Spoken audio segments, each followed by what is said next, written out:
Tapos ko ngayon, Major!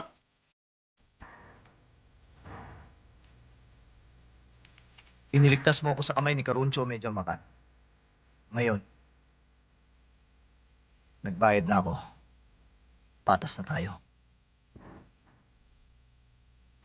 Tayo na!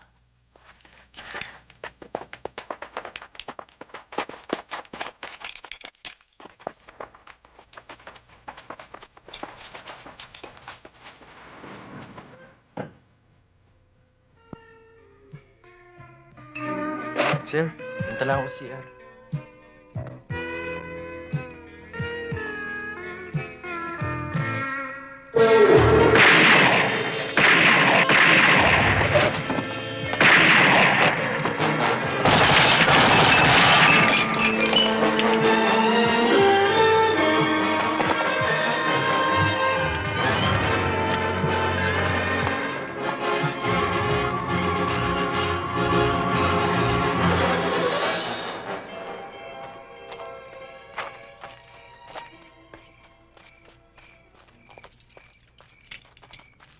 Boss, I want you to get Lieutenant Matriano alias Casimon at all cost. I'm imposing a shoot-to-kill order and a 50,000 peso incentive for his head.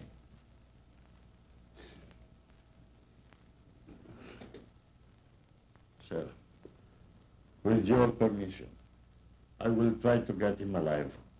Because I believe he's still a military man. Thank you. You're wrong. He is an ex-army man. An AWOL.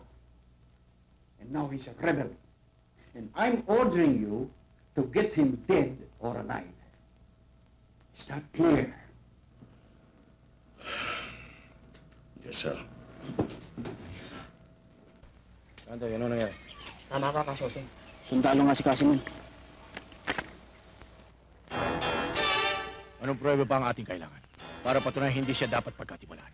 Nakita natin kung paano siya magsikap na unawain at pag-aralan ang kondisyong binabaka natin.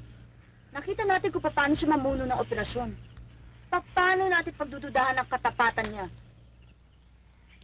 Bukod doon, naniniwala ako sa tinamo niyang kapansanan, talagang wala na sa isipan niya ang pagiging isang militar. At isa pa, pinakikinambangan natin siya at ang kanyang kakayahan. Wala akong nakikitang dahilan kung bakit natin kailangang baguhin na lahat. Kailangan lang nating pag-ibayuhin ang pag-iingat.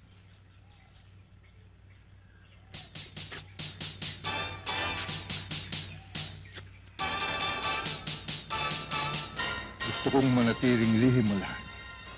Gayunman, mag-iingat pa rin tayo. Manmanan ang bawat kilos ni Casimon.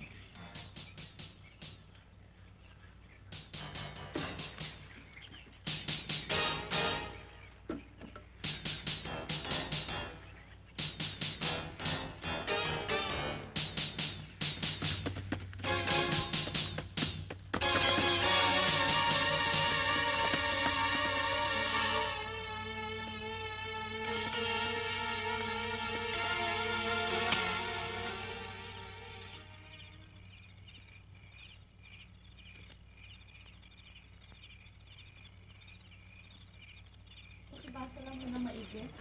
Kung meron kayong mga katanungan, huwag kayong mag-atuloy lumapit sa akin.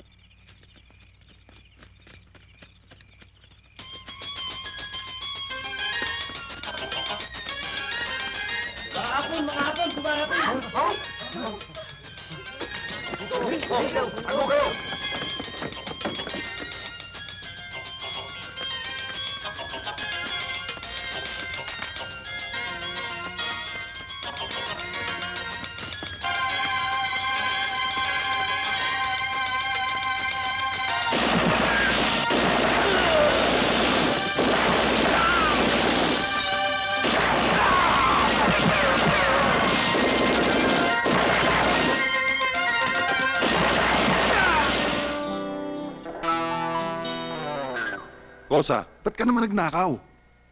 Commander, gutom na po ako eh. Nagugutom?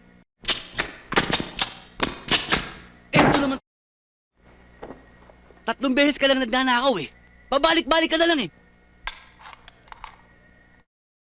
Kanina habang nagkakagulo sa talipapa, ito ba naman hinold up yung dalaw? Sus, Ginoo. Bilibid na lang ba nang hold up ka pa man? At nag-stacking pa sa muka. Commander, patawarin niyo ako. Hindi ko mapigil eh. Sakit ko na to. Alin bang kamay ang ginamit mo sa pagnanakaw? Kaliwa ho. Pati nga anong kamay na sabi mong ginamit mo? Ibig mo na!